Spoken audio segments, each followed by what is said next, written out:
আমি যদি আপনাকে বলে যাইতাম, ওই সময় আমি আপনাকে বলে যাইতাম যেই সময়টা আপনাকে দেখাশোনা করার মতো কেউ ছিল না, আপনি ছিলেন এতিম, আপনি ছিলেন ইতিম, বাপ সারা, বাবা সারা। আপনি জন্মগ্রহণ করার পরে বাবার আলো দেখেন নাই, বুঝে শুনে কোনোদিন বালেগ হওয়ার পরে কোনোদিন আম্মা বলে ডাক দিতে পারেন নাই। এই সময়টাতে আমি আপনাকে তিল তিল করে বড় করেছি। শুধু তাই না, শুধু তাই না, ঐতিহাসিকগণের বক্তব্য অনুযায়ী আল্লাহর হাবিব রাহমাতাল লিল আলামিনকে আল্লাহ একটা না, দুইটা না, তিনটা না, চারটা না, 10টা না, 20টা না, আল্লাহ রব্বুল আলামিন 4,500 মৌজুজা দিয়ে প্রকাশ করে সারা পৃথিবীর মাঝে আল্লাহ আলোকিত করে দিয়েছে। إن الحمد لله الأكرم الذي خلق الإنسان وكرم وعلمه من البيان ما لم يعلم،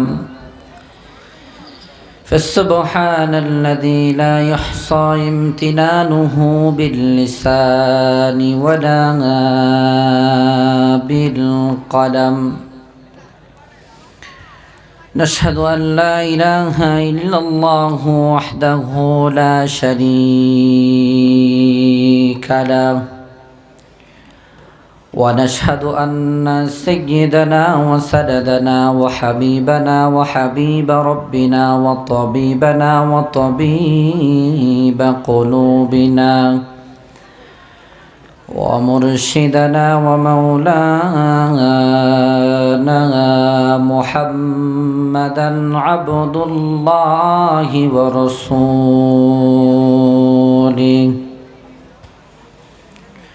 صلى الله تعالى على في كلامه المجيد. أعوذ بالله من الشيطان الرجيم. بسم الله الرحمن الرحيم. والضحى والليل إذا سجى ما ودعك ربك وما قلى، وللآخرة خير لك من الأولى. صدق الله المولانا العظيم وصدق رسوله النبي الكريم، ونحن على ذلك من الشاهدين والشاكرين، والحمد لله رب العالمين. قال رسول الله صلى الله عليه وسلم: حب الدنيا رأس كل خطيئة، أو كما قال عليه الصلاة والسلام. إن الله وملائكته يصلون على النبي يا أيها الذين آمنوا صلوا عليه وسلموا تسليما. সকলে নামাজে দুরূদ শরীফ পড়ি। اللهم صل على محمد وعلى آل محمد كما صليت على إبراهيم وعلى آل إبراهيم إنك حميد مجيد. اللهم بارك على محمد وعلى آل محمد كما باركت على إبراهيم وعلى আলি ইব্রাহিম ইন্নাকা হামিদুম মাজিদ। পড়েন আমার সাথে সুবহানাল্লাহ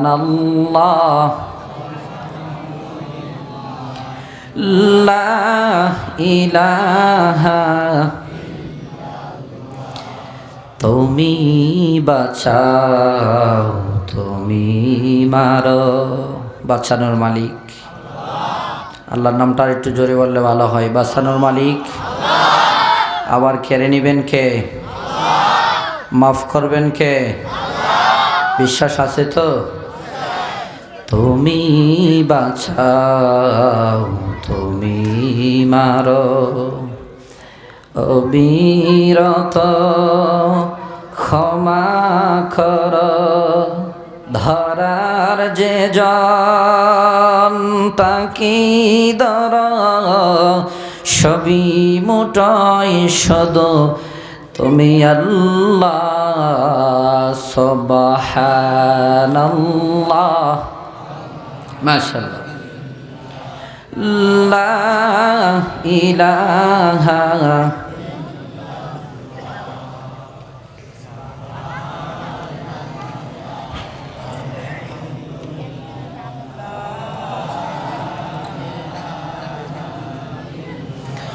লা ইলাহা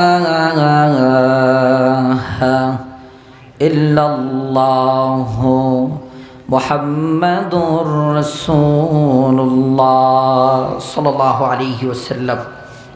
আল্লাহ রাসূল সাল্লাল্লাহু আলাইহি ওয়াসাল্লামের কাছে ওহী নাজিল হয়।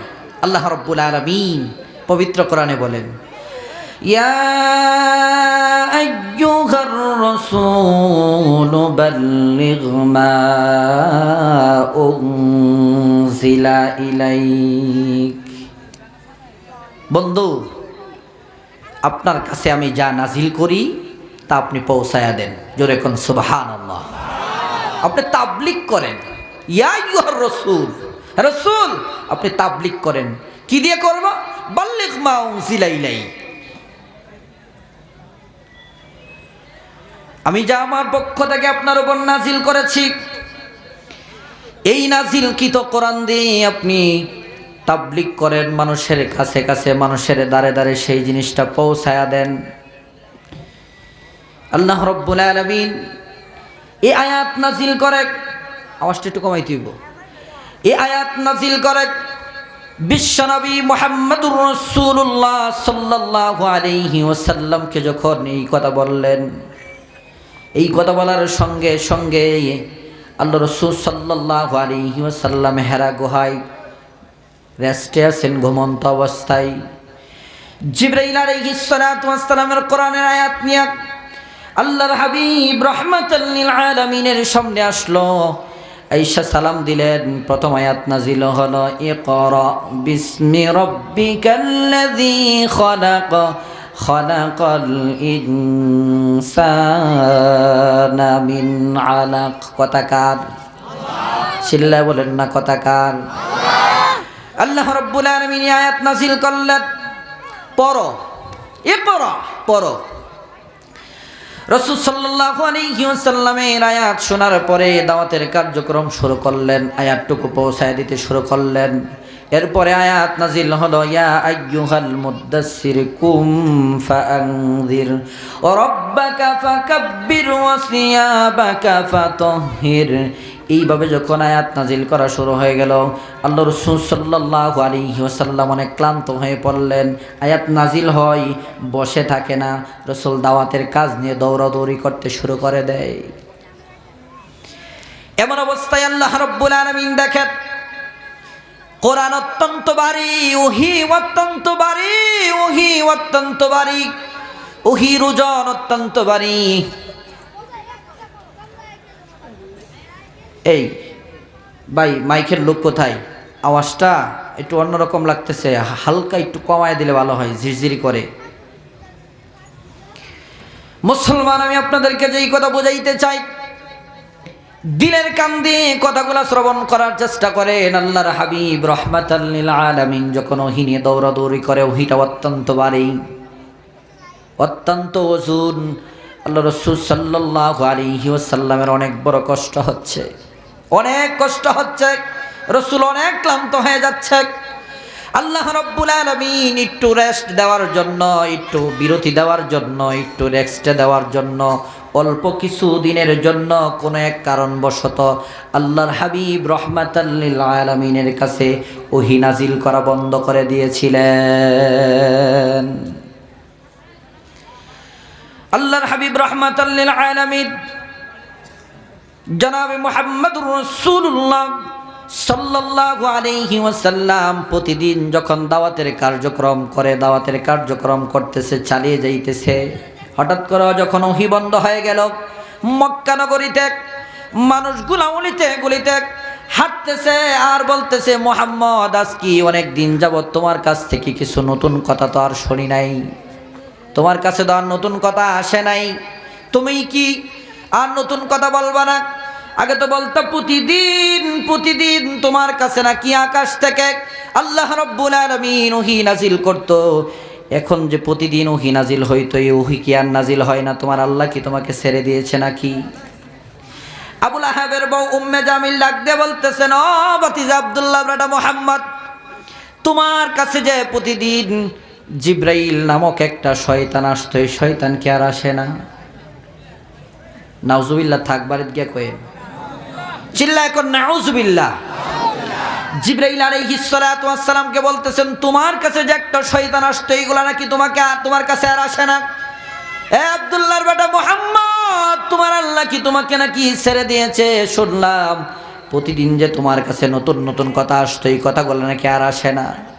এই কথা শোনার পরে আল্লাহর হাবিব রাহমাতাল লিল আলামিন একটু মন ক্ষুণ্ণ হলেন, মন খারাপ করলেন, মন বেজার করে বসে আছেন। মন খারাপ করে যখন বসে আছেন, মানুষগুলো আল্লাহর হাবিব বিশ্বনবী রাহমাতাল লিল আলামিনকে নিয়ে টিটকারি করে, মস্কারি করে, মানুষ হাসাহাসি করে। আল্লাহ রাসূল সাল্লাল্লাহু আলাইহি ওয়াসাল্লাম মানবিক দৃষ্টিকোণ থেকে মনটাকে একটু ছোট করে নিয়েছে।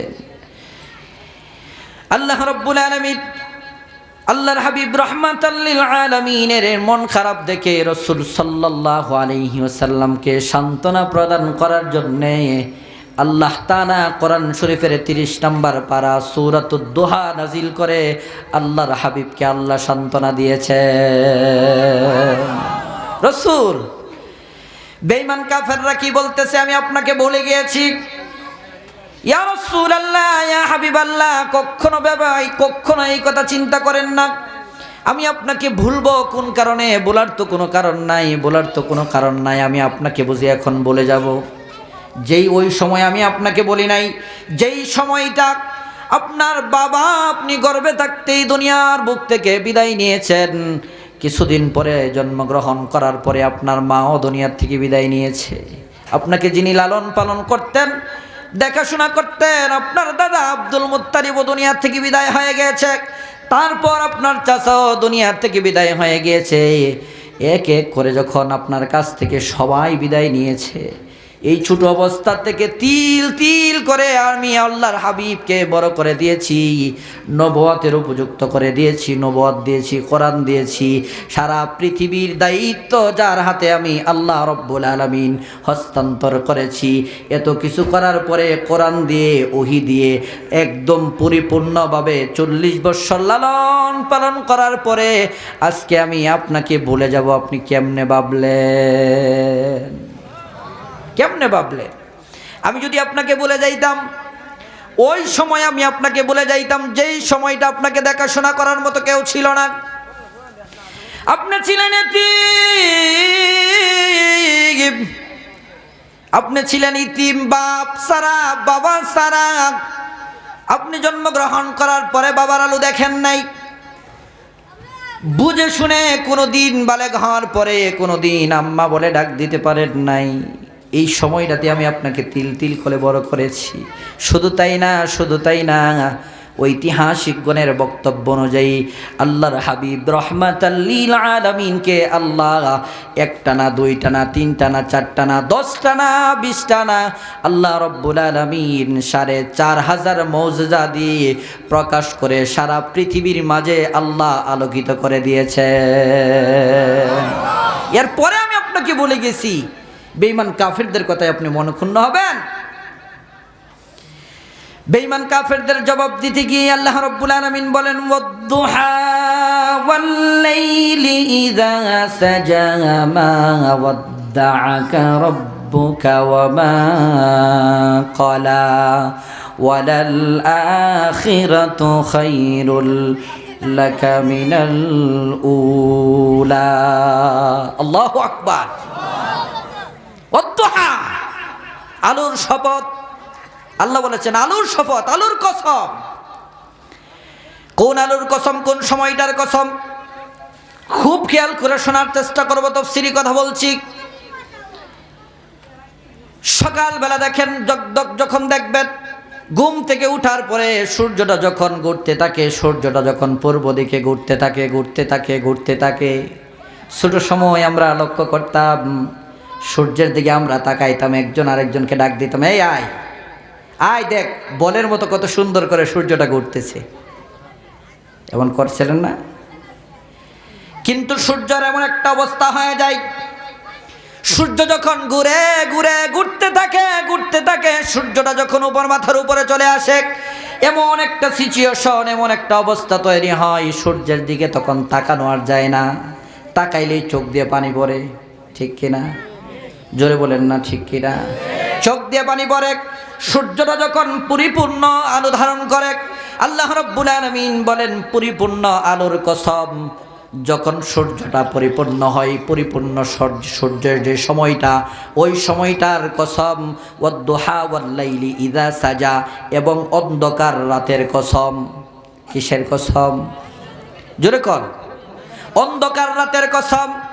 আল্লাহর হাবিব বিশ্বনবী মুহাম্মদুর রাসূলুল্লাহ সাল্লাল্লাহু আলাইহি ওয়াসাল্লামকে আল্লাহ রাব্বুল আলামিন ডাক দিয়ে বলতেছেন, হাবিব আমার, ও হাবিব আমার, দিনের বেলা যে সূর্যটা ওঠে সূর্যের কসম, রাতের বেলা অন্ধকার যে হয় অন্ধকারের কসম। দুইটা জিনিসের কসম করে আমি আল্লাহ রাব্বুল আলামিন আপনাকে বলতেছি, আমি আপনাকে একটা মুহূর্তের জন্য ছেড়ে দেই নাই, বলি নাই। বেঈমান কাফেররা বলে আর কি হবে? কিচ্ছা কাহিনী বললে মজা পাবেন। কিচ্ছা কাহিনী বলতে চাই না, যেই কথা আপনাদেরকে বুঝাইতে চাই।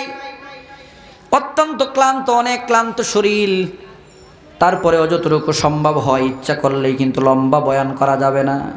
হযরত আসবেন, আজকের মাহফিলের প্রধান অতিথি আসবেন, অত্যন্ত সুন্দর মূল্যবান বয়ান শুনবেন, সাধারণ ভাষায়, অল্প কথায়, ভাঙ্গা গলা নিয়ে কয়েকটা কথা বলতেছি, একটু দিলের কান দিয়ে শ্রবণ করার চেষ্টা করবেন। এই হচ্ছে এক ব্যাখ্যা। ইয়া রাসূলুল্লাহ, ইয়া হাবিবাল্লাহ, দিনের কসম, দিনের বেলা সূর্য উদিত হয়, দিনের বেলার কসম 12 ঘন্টা, রাত্রে আলো অন্ধকারের কসম মানে 24 ঘন্টার কসম। আল্লাহু আকবার। ইয়া রাসূলুল্লাহ, ইয়া হাবিবাল্লাহ, দিনেও আমি আপনাকে বলি নাই, রাতেও আপনাকে বলি নাই। বেঈমান কাফেররা আপনাকে যত করে বলুক না কেন, আপনি মন খারাপ কইরেন না। দিনেও বলি নাই, রাতেও বলি নাই। 24 ঘন্টা আমি আল্লাহর হাবিব, আপনি বন্ধুকে সজাগ রাখার জন্য, সান্ত্বনা দেওয়ার জন্য, কাফেরদের মুখে চুনকালি মারার জন্য আমি সূরাতুদ দুহার প্রথম আয়াতখানা নাজিল করে কসম করে আপনি বিশ্ব নবীকে সান্ত্বনা প্রদান করলাম। এই হচ্ছে একটা ব্যাখ্যা। মুফাসসিরিন কেরাম আরো একটা ব্যাখ্যা করেন, ওয়াদ-দুহা, ইয়া রাসূলুল্লাহ, ইয়া হাবিবাল্লাহ, এই যে আপনার নূরানী চেহারা, চেহারার কসম। ওয়াল-লাইলি ইযা সাজা, আপনার সুন্দর সুন্দর চুল মোবারকের কসম। আল্লাহু আকবার। দিনের কসম, রাতের কসম। আরেক ব্যাখ্যাতে লিখেছেন সুন্দর চেহারার কসম। আচ্ছা, চেহারাটা কত সুন্দর হলে, কত স্মার্ট হলে, কত ভিআইপি হলে, হ্যাঁ, কত স্মার্ট হলে, কত ফ্যাশনেবল হলে আল্লাহ নিজে চেহারা নিয়ে কসম করতে পারেন? সুবহানাল্লাহ বলতে ইচ্ছে করলো না? আর একটু জোরে বলেন সুবহান। আর একটু জোরে বলেন সুবহান। থাক, মহিলারা শুইনা লাইব। একবার বলেন আল্লাহু আকবার। ওয়াদ্দুহা, ইয়া রাসূলুল্লাহ, ইয়া হাবিবাল্লাহ, আপনার সুন্দর চেহারার কসম, ওয়াল্লাইলি ইযা সাজা, আপনার যে চুল মোবারক আছে, চুল মোবারকের কসম। চুলের কসম করলেন, চেহারার কসম করে আল্লাহ রাব্বুল আলামিন বলতেছেন, ও মুহাম্মদ, আপনার সুন্দর চেহারার কসম খাইলাম, সুন্দর চুলের কসম খাইলাম, রাতের কসম খাইলাম, দিনের কসম খাইলাম, আলোর কসম খাইলাম। এতগুলা কসম খায়া বলতেছি, আপনি বিশ্বাস করেন আমি আপনাকে বলি নাই। সুবহানাল্লাহ। আলোচনা মজা পাবেন, একটু সামনে যাইতেছি, বুঝতে পারছি আলোচনাটা একটু বাইপাসে হাঁটতে হবে আর কি, নাহলে আপনার সুবহানাল্লাহর আওয়াজ বাইরিত না। আপনারা চিন্তা করছেন যাই কোন হুজুর সুবহানাল্লাহ বছর কইতাম না নাকি? এমন জিদ আছে কারো? থাকলে হাত তুলেন, যাওয়ার সময় চা খাওয়াবো, তুলেন, জোরে বলেন আল্লাহু আকবার। কথাগুলো গভীর মনোযোগ দিয়ে শোনার চেষ্টা করবো মুসলমান। আরেকটা ব্যাখ্যা মুফাসসিরিনে কেরাম এখানে তুলেছেন, দোহা বলতে ওই সময়টার কসম আল্লাহ বলেছেন। কোন সময়টার কসম? যেই সময় মুসা আলাইহিস সালাতু ওয়াস সালাম আর ফেরাউন, নাম শুনছেন তো? কি বলেন? এই ফেরাউনের নাম শুনছেন? শুনছেন না? কারা কারা তোলেন? সবাই শুনছেন? মুসা আলাইহিস সালাতু ওয়াস সালাম এবং ফেরাউন ডাক দিয়ে বলল, পয়গম্বর মুসা, তোমার হাতে একটা লাঠি আছে, লাঠি ছাড়লেই মাটির মধ্যে সাপ হয়, এটা তোমার অনেক বড় জাদু। তোমার এই লাঠির জাদু, তোমার যে জাদুর লাঠিটা আছে, এই লাঠি দিয়ে আমি ফেরাউন, আমার দল বলেন লোক কিছু আছে জাদু জানে, তোমার লাঠির সাথে আর আমিও জাদু দিয়ে কিছু সাপ বানামু, ওই সাপ আর ওই সাপের সাথে সংঘর্ষ হবে, খেলা হবে। কি হবে?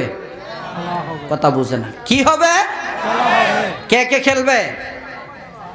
এই দিকটা মুসা আলাইহিস সালাতু ওয়াস সালাম, আর ওই দিকটা কি? কথা বুঝে না। একদিকে মুসা, আরেকদিকে, জোরে বলেন না, আরেকদিকে। আমার সাথে যতক্ষণ আওয়াজ না দিবেন আমিও চিন্তা করছি, আর কথা কইতাম না। দেন কি হবে? সবাই একসাথে এক বাক্যে বলেন, কি হবে? সবাই বলেন, কি হবে? খেলা হবে। মুসা এবং ফেরাউন। বদরে খেলি নাই? কথা কয় না। বদরের যুদ্ধে খেলে নাই? এই মুসার উত্তরসূরিরা, মুহাম্মদুর রাসূলুল্লাহ সাল্লাল্লাহু আলাইহি ওয়াসাল্লামের উত্তরসূরিরা বদরে খেলে নাই? খন্দকে খেলে নাই? চিল্লায় বলতে হবে, খেলে নাই? আমরা তো ওই থেকে খেলতে এই পর্যন্ত আসছি। মুসা আলাইহিস সালাতু ওয়াস সালাম ফেরাউনের সাথে খেলেছে, আমরা তো সেই উত্তরসূরি। বদরের যুদ্ধে তারা খেলেছে, আমরা তো সেই উত্তরসূরি। আজও খেলতে চাই। খেলার মাঠে যখন নামলাম, তোমরা নাস্তিক ফেরাউনের দলেরা কোথায়? এবার একটু দেখার মন চাই। তোমাদেরকে টর্চ লাইট দিয়েও খুঁজে পাওয়া যায় না। তবে মুসা আলাইহিস সালাতু ওয়াস সালাম যখন সাপটা ছেড়ে দিলেন, সাপের তামসা দেইকেই ফেরাউনের ভিতরে একটা সিফা দিছে। কি দিছে? এদিকে চাই জাদুঘর যারা আছে আর রাখো, কিরে বাপ তো বেশি ভালা না, বাপ কি না বেশি ভালা না। কথা বলার পরে উস্তাদ বলে, আর তোরা উস্তাদ টুস্তাদ কইস না, এবারে ঠেলা আর টিকতাম না। মুসার কাছে শেষ, মান সম্মান সব যাইব। বই পায়ের না আমরা আছি। আচ্ছা, এই ব্যাককলের ব্যাককল গল কি অর্ধেক রাখকে অর্ধেক ছাড়তো, তাহলে ভালো হইতো না? একবারে সব ছেড়ে দিছে। মুসা আলাইহিস সালাতু ওয়াস সালামের সাপ যখন মাঠে নামলেন, হাঁ করলেন, হাঁ কইরা শ্বাস টান দিয়া যত সাপ আছে সব একবারে বিসমিল্লাহি ওয়ালা বরকাতিল্লাহ, সিদরাতুল মুনতাহাতে। সবাই কোন আল্লাহু আকবার। ফেরাউন একবার এমনে চা, জাদুঘর একটা এমনে দূরে, একটা হেমনে দূরে, একটা হেমনে দূরে, একটা এই সেই। ফেরাউন এবার ডাক দিয়ে কয়, কি করলি তোরা? আমার তো মান সম্মান সব শেষ। ঘটনা আরো লম্বা, ঘটনা শোনাইতাম না, শুধু একটুকু কেন শোনাইলাম। মুসা আলাইহিস সালাতু ওয়াস সালামের সময় ফেরাউনের সাথে সাপ নিয়ে যেই মতো পার্থক্য, যেই খেলার মাঠটা ছিল, যেই সময়টা ছিলেন, সেই সময়টা মুফাসসিরিনে কেরামের মতে সেই সময়টাকে বলা হয় দোহা। জোরে কোন আল্লাহু আকবার। আল্লাহ বলেন সেই সময়টাকে বলা হয় দোহা। আর সেই দোহার কসম আমি আল্লাহ আপনাকে অতীতেও বলি নাই, বর্তমানেও বলছি না, ভবিষ্যতেও বলবো। কাকে বলছেন? আমাদের নবীজিকে বলছেন। বেঈমান কাফেরদের এই সামান্য কিছু কথায় আপনি মন খারাপ করতেছেন? আপনি মন খারাপ করার কোনো দরকার নাই। জোরে কোন সুবহানাল্লাহ। এই জন্য আল্লাহ রাব্বুল আলামিন বলেন ওয়াদ-দুহা ওয়াল-লাইলি ইযা সাজা মা ওয়াদ্দা'আকা রাব্বুকা ওয়া মা ক্বালা ইয়া রাসূলুল্লাহ, ইয়া হাবিবাল্লাহ, মন খারাপ করার কোনো কারণ নাই, হতাশাগ্রস্ত হওয়ার কোনো কারণ নাই, দুশ্চিন্তা হওয়ার কোনো কারণ নাই। আপনি যে ক্লান্ত এটা কিন্তু আল্লাহ রব্বুল আলামিন বুঝতে পেরেছেন। আয়াত নাজিল করার সঙ্গে সঙ্গে আপনি ওই দিকে দৌড় দেন, ওই দিকে দৌড় দেন, ওই দিকে দৌড় দেন। আপনার কাছের যে আমানতগুলো আছে আল্লাহর পক্ষ থেকে, সে আমানতগুলো পৌঁছায় দেওয়ার জন্য যে দৌড় দেন, এই দৌড়টা আপনার ক্লান্ত মনে হয়, আল্লাহর কাছে একটু ক্লান্ত মনে হয়েছে, আপনাকে রেস্টে দেওয়ার জন্যে, বিশ্রামে দেওয়ার জন্যে মহান আল্লাহ অল্প কিছুদিনের জন্য আপনার কাছ থেকে ওহী নামক বস্তুকে বন্ধ রেখেছেন। একটু রেস্টে থাকেন। আচ্ছা বলেন তো, এখানে যারা আছি অনেকে সরকারি চাকরি করি না? কথা কই না রে, আমার আলোচনা ভালো লাগতেছে না ভাই। প্রধান অতিথির একটু নিয়ে আসেন। 9:30 হয়ে গেছে। আসলে যারা যার জন্য আসে, মূলত প্রধান অতিথির জন্যই আসছেন আপনারা। আমি আসি, আমি আপনাদের কালকে তো 21, কালকে দিন পরে তো 21 তারিখ। 21 তারিখে কিচ্ছা কাহিনী যা শোনার আগে লেখা দিয়ে রাখেন, শোনা মুজতকান ইচ্ছা। 21 তারিখে মাহফিল, একটা টেনশন নাই। আজকের মাহফিলটা, গতকালকের মাহফিলটা ছিল অনেক দূর, সীমান্ত এলাকায় বাংলাদেশের, ঠাকুরগাঁ। এর আগের দিন 3টা, গতকালকে 2টা। আপনাদের তো একদিন, আমার তো প্রতিদিন। আগামীকালকে অনেক দূর, কুমিল্লা, বরিশাল, 2টা। ক্লান্ত হয়ে গেছি, দোয়া করেন আল্লাহ যেন সুস্থ রাখে। 21 তারিখ মাহফিল একটা, কিছু কথা শোনানোর চেষ্টা করব, রাগ করেন না, কষ্ট নিয়েন না। অসমাপ্ত কথাটা একটু সমাপ্ত করার সুযোগ দিবেন তো? কি বলেন, দিবেন তো? অল্প সময়। মা ওয়াদ্দা'আকা রাব্বুকা ওয়া মা ক্বালা। রাসূল আপনি চিন্তা করেন না, আপনাকে ভুলি নাই। আপনাকে রেস্ট দেওয়ার জন্য, বিরতি দেওয়ার জন্য, আপনাকে একটু বিশ্রাম দেওয়ার জন্য, অল্প কিছুদিনের জন্য আপনার কাছ থেকে ওহিটা আমি বন্ধ রেখেছি। আপনি একটু রেস্টে থাকেন, বিশ্রাম করেন। যদি বারবার শুধু দৌড়াইতে থাকেন, আপনি অসুস্থ হয়ে পড়বেন। রেস্টে দেওয়ার জন্য আমি আল্লাহ ওহি নামক কাছ থেকে আপনাকে একটু দূরে সরায় রাখছি। জোরে কোন আল্লাহু আকবার। মুসলমান ভাইরা, দিলের কান দিয়ে কথাগুলো শ্রবণ করার চেষ্টা করেন। যে এই কথাটা আমি আপনাদেরকে বুঝাইতে চাই, যারা সরকারি চাকরি করেন, সাপ্তাহিক 1 সপ্তাহের মধ্যে ডিউটি করেন কয়দিন? আমার সাথে আমার দিকে তাকান, কয়দিন? আর 2 দিন কি করেন? রেস্টে থাকেন, ঠিক কিনা? একটানা যদি 7 দিন ডিউটি করতেন ভাল লাগতো? কি কর, ভাল লাগতো? আবার যদি 7 দিনের মধ্যে 7 দিনেই বন্ধ থাকতো, ভাল লাগতো? রেস্টের প্রয়োজন আছে না নাই? সিস্টেম পদ্ধতির আছে না নাই? আল্লাহ রাব্বুল আলামিন ডাক দিয়ে বলতেছেন, ইয়া রাসূলুল্লাহ, ইয়া হাবিবাল্লাহ, চিন্তার কোনো কারণ নাই, চিন্তার কোনো কারণ নাই, হতাশাগ্রস্ত হওয়ার কোনো কারণ নাই। জিবরাইল আপনার সাথে রাগ করে নাই, আমি আপনার সাথে রাগ করি নাই, আমি আপনাকে ছেড়েও দেই নাই। বেঈমান কাফেরদের মুখে চুনকালি দেওয়ার জন্য আমি আল্লাহ রাব্বুল আলামিন আপনাকে সান্ত্বনা প্রদান করার জন্য সূরাতুদ দুহার যে আয়াতগুলা আছে, এই আয়াতগুলা আপনার সান্ত্বনা স্বরূপ আপনার কাছে পাঠিয়েছি। শুধু তাই না মুসলমান, মা ওয়াদ্দা'আকা রাব্বুকা ওয়া মা ক্বালা ওয়ালাল আখিরাতু খায়রুল লাকা মিনাল উলা ওয়ালা সাওফা ইউ'তিকা রাব্বুকা ফাতারদা। ইয়া রাসূলুল্লাহ, ইয়া হাবিবাল্লাহ, এই দুনিয়াতে আমি আপনাকে যা দিয়েছি তা তো নিশ্চয় উত্তম, কিন্তু যা দিব আখিরাতে দুনিয়ার চাইতে হাজার হাজার কোটি কোটি গুণ উত্তম হচ্ছে।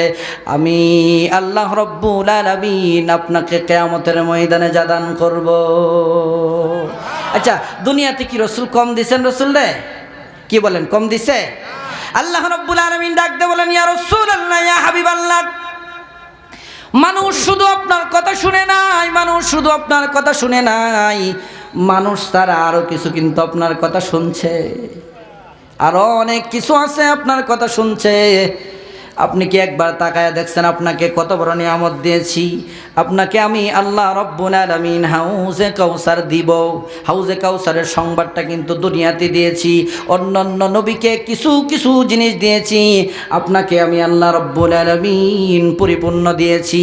অন্যান্য নবীদের বেলা শর্ত ছিল ইবাদতের জন্য ছোট একটা ঘর বানাইতে হইতো, নির্দিষ্ট একটা স্থান বানানো হইতো। আর আপনি আল্লাহর হাবিব বিশ্বনবী মুহাম্মদুর রাসূলুল্লাহ সাল্লাল্লাহু আলাইহি ওয়াসাল্লাম কি এত বড় নিয়ামত দান করেছি। আপনার কোনো উম্মত যদি খেতের আইলের মধ্যে আর লাইলের মধ্যে যাই নামাজ বিছি আল্লাহু আকবার বলে নামাজটা আদায় করে নেই, আমি আল্লাহ রব্বুল আলামিন ওই নামাজকে কবুল করে নিব। এটা তো আপনার সম্মানার্থে দিয়েছি, এটা তো আপনার সম্মানার্থে দিয়েছি। আরো কিছু কথা দিলের কান্দে শোনার চেষ্টা করেন মুসলমান। আল্লাহর হাবিব বিশ্বনবী মুহাম্মদুর রাসূলুল্লাহ সাল্লাল্লাহু আলাইহি ওয়াসাল্লামকে আল্লাহ রাব্বুল আলামিন ৪৫০০ মৌজুজা দিয়েছেন। কয় হাজার? জোরে বললেন না, কয় হাজার? ৪৫০০ মৌজুজা আল্লাহ রাব্বুল আলামিন এই জন্যই দিয়েছেন। ডাকতে বলেন, হাবিব আমার, আমি যদি আপনাকে ছেড়ে দিতাম এত সুন্দর সুন্দর মৌজুজা দিয়া মানুষদের সামনে আপনাকে আলোকিত করতাম না। সুবহানাল্লাহ।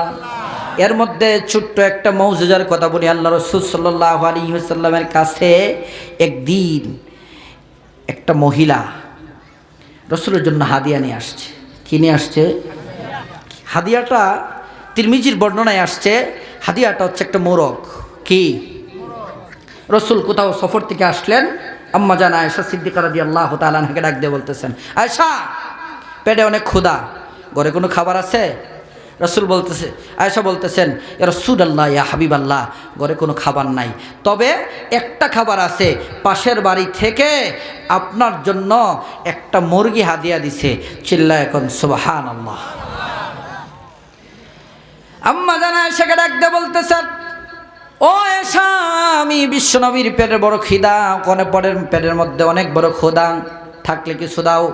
আল্লাহর হাবিব রাহমাতাল লিল আলামিন এই কথা বলার সঙ্গে সঙ্গে আম্মা জান আয়েশা সিদ্দিকা রাদিয়াল্লাহু তাআলা আনহার কাছে সুন্দর করে একটা রান নিয়া, সুন্দর করে একটা রান দিয়ে প্লেটটা সাজায় রাসূলের কাছে দিলেন। জোরে কন্যা সুবহানাল্লাহ। আল্লাহ রাসূল সাল্লাল্লাহু আলাইহি সাল্লাম ডাক দিয়ে বলতেছেন, আয়েশা, কে পাক করছে? বলে, ইয়া রাসূলুল্লাহ, ইয়া হাবিবাল্লাহ, আমি পাক করছি, রান্না খুব ভালো লাগছে, খুব স্বাদ লাগছে, আরেকটা দেও। সুবহানাল্লাহ। থাক, আরেকটা দাও। কথা বলার সাথে সাথে আল্লাহ রাসূল সাল্লাল্লাহু আলাইহি সাল্লামের সামনে আরেকটা রান দিলেন। আয়েশা, ইয়া রাসূলুল্লাহ, ইয়া হাবিবাল্লাহ, কি বলতে চান?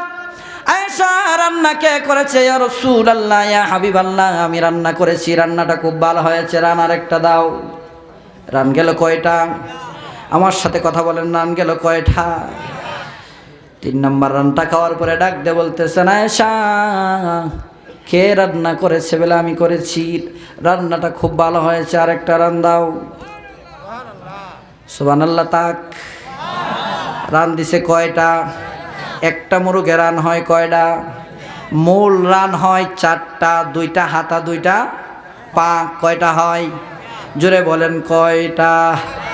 ডাক দিয়ে বলতেছেন, আয়েশা, রান্নাটা কে করেছে? বলে, ইয়া রাসূলুল্লাহ, ইয়া হাবিবাল্লাহ, আমি রান্না করেছি। আয়েশা, রান্নাটা খুব ভালো হয়েছে, রান্নাটা খুব মজা হয়েছে, আরেকটা দাও। আম্মা জান আয়েশা ডাক দিয়ে বলতেছেন, ইয়া রাসূলুল্লাহ, ইয়া হাবিবাল্লাহ, একটা মুরগের মধ্যে আমার জানামতে রান হয় 4টা, আপনার জানামতে রান হয় 4টা, রান তো আর নাই। রসুল বললেন, আহা, আয়েশা সর্বনাশ করে দিয়েছ, সর্বনাশ করে দিয়েছ। তুমি কি জানো তোমার কাছ থেকে কে রান চাইতেছে? আয়েশা বলতেছেন, ইয়া রাসূলুল্লাহ, ইয়া হাবিবাল্লাহ, অবশ্যই আমি জানি, অবশ্যই আমি জানি, অবশ্যই আমি জানি।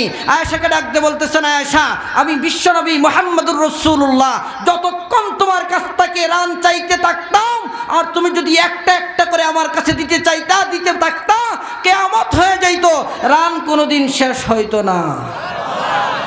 আয়েশা, ভিতরে কি কোনো খাবার নাই? ইয়া রাসূলুল্লাহ, একটু ঝোল আছে। রাসূল বললেন, আমার কাছে নিয়ে আসো। সুবহানাল্লাহ, আমার কাছে নিয়ে আসো। ইয়া রাসূলুল্লাহ, ইয়া হাবিবাল্লাহ, অল্প পরিমাণে কিছু ঝোল আছে, এটা দিয়ে আপনি কি করবেন? আল্লাহ রাসূল সাল্লাল্লাহু আলাইহি ওয়াসাল্লাম মুখের থেকে একটু হাড় বাইর করলেন, হাড় বাইর করে আয়েশাকে সরাইয়া দিলেন, সরাইয়া দিয়া বিসমিল্লাহ বললেন, এটার ভিতরে ঢোকাইয়া দিলেন ডাকনাটা। আয়েশাকে ডাক দিয়ে বলতেছেন, আয়েশা,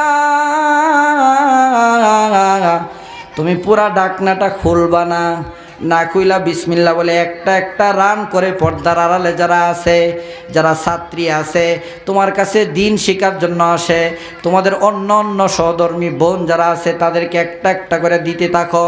আমি যে 4টা রান খেয়ে শেষ করেছি, এই 4টার কথা কিন্তু বলেও বলবা না। যাও, দিলেন। আয়েশা চোখ বন্ধ করে, রসুল পাঠাইছেন, চোখ বন্ধ করে একটা একটা করে দিতে শুরু করলেন। আয়েশা বলেন, ভিতরে 26 জন মহিলা ছিলাম, প্রত্যেকে তৃপ্তি সহকারে একটা করে রান খেয়েছে। মৌজেজা কার? এই আল্লাহর আবার মৌজেজা হয় নাকি? বুঝা শুন না কয়েন, মৌজেজা কার? আমার নবীজি। আল্লাহ রাব্বুল আলামিন ডাক দিয়ে বলেন, ইয়া রাসূলুল্লাহ, ইয়া হাবিবাল্লাহ, এত কিছু করার পরে মানুষের সামনে আমি আপনাকে প্রসারিত করে দিয়েছি, ফুটিয়ে উঠিয়েছি, এখন বলি আপনাকে আমি বইলা যামু, কাফেরদের কথায় আপনি মনক্ষুণ্ণ হন, মন খারাপ করেন। ইয়া রাসূলুল্লাহ, ইয়া হাবিবাল্লাহ, মনক্ষুণ্ণ হয়েন না। আরেকটা কথা না বললেই নয়, আল্লাহর হাবিব বিশ্বনবী মুহাম্মদুর রাসূলুল্লাহ সাল্লাল্লাহু আলাইহি ওয়াসাল্লামের সম্মুখে হযরত ফাতিমা রাদিয়াল্লাহু তাআলা আনহুর জামাতা হযরত আলী রাদিয়াল্লাহু তাআলা আনহু আসলেন। ইয়া রাসূলুল্লাহ, ইয়া হাবিবাল্লাহ, আমি আপনার সামনে আসলাম গো নবীজি। কেন আসলো আলী? আমি 3 দিন যাবত কোনো কিছু খাই নাই, আমার হাসানও খাই নাই, আমার হুসাইনও খাই নাই, আপনার কলিজার টুকরা ফাতেমাও খাই নাই। ডাক দিয়ে বলতেছেন, ইয়া রাসূলুল্লাহ, ইয়া হাবিবাল্লাহ, আপনার কাছে যদি কোনো খাবার থাকে আপনি কি আমাকে কিছু দিতে পারেন? আল্লাহ রাসূল সাল্লাল্লাহু আলাইহি ওয়াসাল্লাম ডাক দিয়ে বলতেছেন, আলী রে,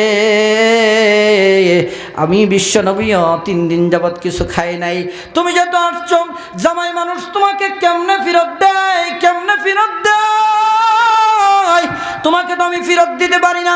হযরত আলী রাদিয়াল্লাহু তাআলা আনহুকে ডাক দিয়ে বলতেছেন, আলী রে, তুমি আমার দিকে আসো। হযরত আলী রাদিয়াল্লাহু তাআলা আনহুকে কাছে নিলেন, ডাক দিয়ে বলতেছেন, এই যে সামনে তাকায়া দেখো, একটা মরা খেজুর গাছ দেখা যায়, তুমি কি দেখছো নাকি? বলে, ইয়া রাসূলুল্লাহ, ইয়া হাবিবাল্লাহ, দেখেছি। ওই মরা খেজুর গাছটার কাছে গিয়ে বলবা, আমি আল্লাহর হাবিব পাঠিয়েছি তোমাকে খেজুর দেওয়ার জন্যে। থাক, সুবহানাল্লাহ। মরা গাছ খেজুর দিব, আপনারা এখনো সুবহানাল্লাহ বাই করতে পারলাম না, কোনো ওয়াজ কইরা। জোরে কোন আল্লাহু আকবার। আল্লাহর পয়গম্বরের সাহাবী হযরত আলী রাদিয়াল্লাহু তাআলা আনহু ডাক দিলেন, ইয়া রাসূলুল্লাহ, ইয়া হাবিবাল্লাহ, মরা গাছ কি করে খেজুর দিবে? ডাক দিয়ে বলতেছেন, আলী, তুমি যাও, কথা বলবা না, গিয়া বলবা আমি আল্লাহর হাবিব তোমাকে পাঠিয়েছি, আল্লাহর হুকুমে যেন গাছটা খেজুর দেয়। সামনে 1 কদম সামনে যায়, আর 1 কদম সামনে পিছে আসে। এই রে, মরা গাছ কেমনে খেজুর দেয়? আবার ওই দিকে আলী, হযরত আলী রাদিয়াল্লাহু তাআলা চিন্তা করে, না, যেমন তেমন কোনো লোক আমাকে পাঠায় নাই, যার খাতিরে আল্লাহ রাব্বুল আলামিন এত সুন্দর করে আকাশ বানাইলেন, এত সুন্দর করে জমিন বানাইলেন, যার খাতিরে আল্লাহ রাব্বুল আলামিন কুল কায়নাত সব কিছু সৃষ্টি করেছেন, তিনি পাঠিয়েছেন। যাই, সামনে গেলেন। সামনে যাওয়ার পর মরা খেজুর গাছের দিকে যখন কাছের মধ্যে গেলেন, কাছের মধ্যে গিয়ে রাখতে বলতেছে, খেজুর গাছের কাছে কমো না আল্লাহর কাছে কমো? আল্লাহর কাছে বলবো। মাথাটা উঁচু করে দিলেন, আল্লাহ, তোমার হাবিব পাঠাইছে, মরা গাছের কাছে আসছি। মরা গাছের করতো কোনো ক্ষমতা নাই খেজুর দেওয়ার জন্য। রব্বে কারীম, দয়াময় আল্লাহ, নেওয়ার জন্য তোমার হাবিব পাঠাইছে।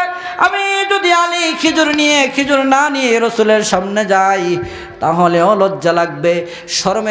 শরমে লজ্জায় হযরতে আলী রাদিয়াল্লাহু তাআলা আনহু চক্ষুটাকে বন্ধ করে উপরের দিকে উপরের দিকে তাকায় রইলেন।